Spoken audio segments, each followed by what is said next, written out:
Action is the dignity of greatness. And you, my friend, have so much to offer, have so much to give. I know you feel like you're losing in your game of life. I know you feel like you're way behind. But every great story involves a comeback.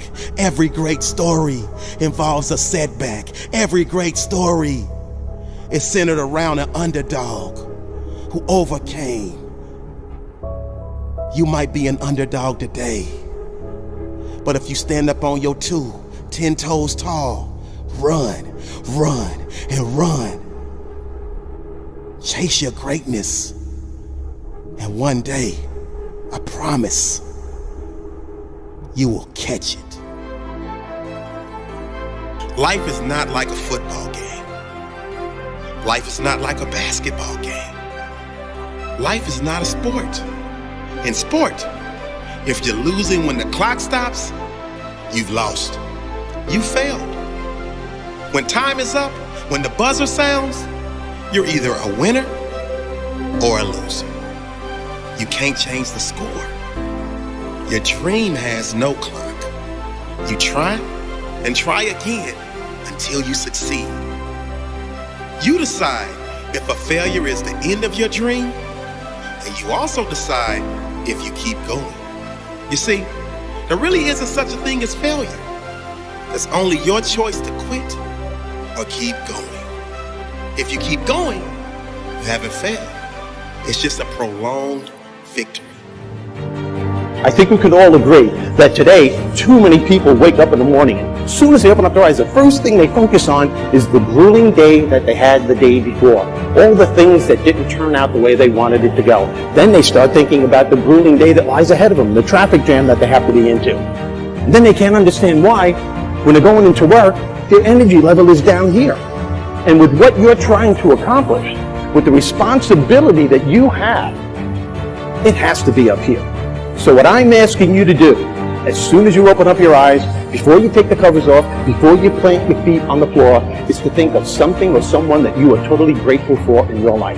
I don't care who it is, and I don't care what it is. Maybe it's the person lying next to you. Maybe it's a particular goal that you achieved or someone that you helped a couple of days before. Folks, it doesn't matter what it is or who it is. Just feel it with your heart and soul and keep building from there. Self-discipline is a key ingredient to success in every phase of our lives. Self-discipline is strength. So I need you to flex your self-discipline muscle. Because at the center of bringing any dream into fruition is a little thing we like to call self-discipline. But Fry, I really don't feel like doing it right now. You don't get it. You will never always be motivated to do the things that you're supposed to do on a daily basis. That's why you have to learn to be disciplined. The greatest leaders, the greatest minds, the greatest entertainers, the greatest athletes always have self-discipline without exception. So no excuses, because they're absolutely no different than you. And you will find that when you exercise your self-discipline muscle on a daily basis, you will go from below average to average, from average to good. Life can throw you some curves. And it's not just the things that you see coming, but sometimes it's the things that you didn't see coming that hit you out of nowhere, that set you back in such a way that it seems like you can't get over.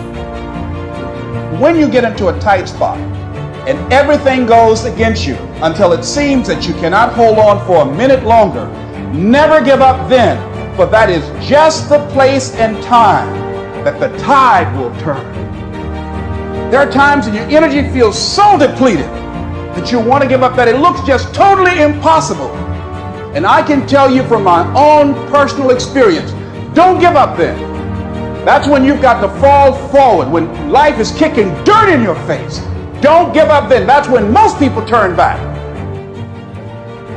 You can do anything you want without limitation. Whatever it is that you decide you want to make come true in your life, you can do that. So if you don't put the work in today, if you don't do the unending back back-breaking work of developing yourself into something greater, the world is going to pass you by. The people that are going to own it are going to be the ones that did that work. And the one promise that I can make you right now is that somebody out there is out working. They're putting in that work. And if you don't, the future is going to belong to them. And as Martin Luther King Jr. said, if you can't fly, then run. If you can't run, then walk. If you can't walk, then crawl. But whatever you do, you have to keep moving forward. The shortcut is a lie. The hack doesn't get you there. And if you want to take the easy road, it won't take you to where you want to be. To reach goals and overcome obstacles and be the best version of you possible will not happen by itself. It will not happen cutting corners, taking shortcuts, or looking for the easy way. There is no easy way. There is only hard work, late nights, early mornings, practice, rehearsal, repetition, study, sweat, blood, toil, frustration, and discipline. Discipline, the root of all good qualities, the driver of daily execution. Discipline defeats the infinite excuses that say, not today, not now, I need a rest, I'll do it tomorrow. There is only one way, the way of discipline. What I'd like for you to do right now, I want you to think about your dream. Think about your dream right now. I want you to think about it and envision it. I do not believe that any of us have dreams that were not given to us for the purpose of accomplishing those particular dreams. I don't know what that dream is that you have. I don't care how disappointing it might have been as you've been working toward that dream. That dream that you're holding in your mind, that it's possible. See, sometimes we can't say, I can do that.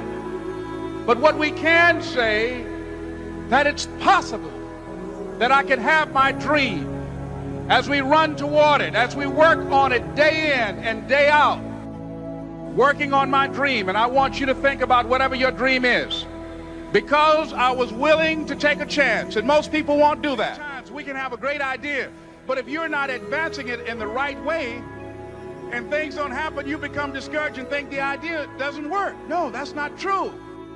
It's necessary that you be flexible, that you are always thinking of how can I improve this better, that no one can do it for you but you. And even though you face disappointments, even though you will experience some setbacks, it goes with the territory. You must understand that. The next thing that's important to know, yes, it's possible that you can choose your future and direct the course of your life as you run toward your dream. It's necessary that you have goals, that you write those goals down, that you plan, that you think constantly of how you can begin to improve what it is that you're doing. If it's your presentations, if it's your recruiting skills, whatever that is. Most of the people that you talk to try and bring them into the business, these are not risk takers. Most people have done all that they're ever going to do. They raise a family, they earn a living, and then they die. But people who are running toward their dreams, life has a special kind of meaning. That in the process of working on your dreams, you are going to incur a lot of disappointment, a lot of failure, a lot of pain, a lot of setbacks, a lot of defeats. But in the process of doing that, you will discover some things about yourself that you don't know right now. What you will realize is that you have greatness within you.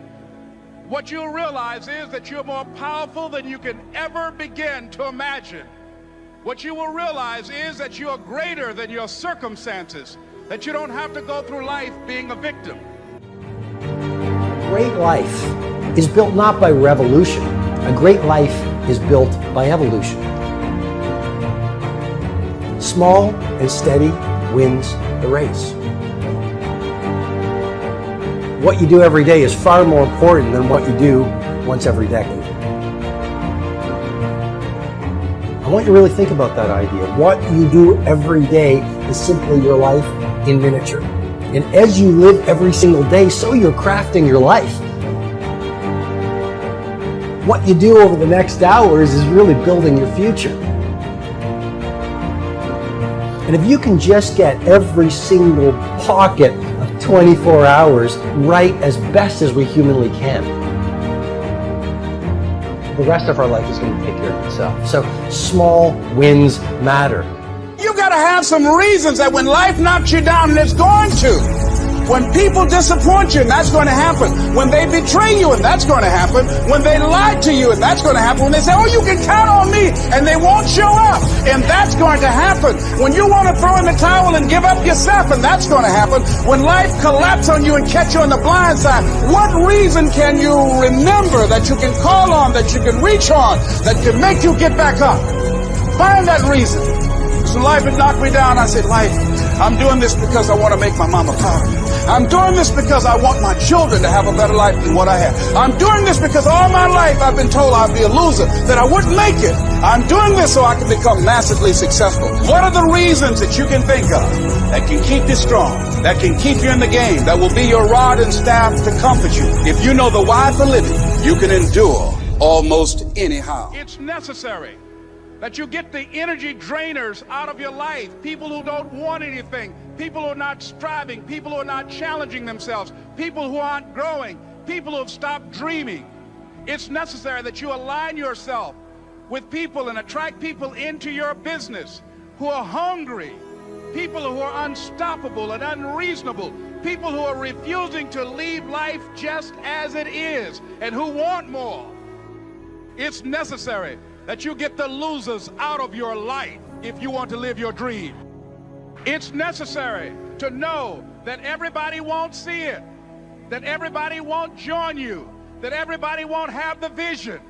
It's necessary to know that a lot of people like to complain, but they don't want to do anything about their situation, that you are an uncommon breed. You know, you have to know within yourself. Most people don't work on their dreams. Why? One is because of fear, the fear of failure. What if things don't work out? And the fear of success. What if they do and I can't handle it? The other thing is that most people, ladies and gentlemen, they get comfortable. They stop growing, they stop working on themselves, they stop stretching, they stop pushing themselves, and they end up becoming very cynical about life, and they throw in the towel on themselves, and on their families, and on their dreams.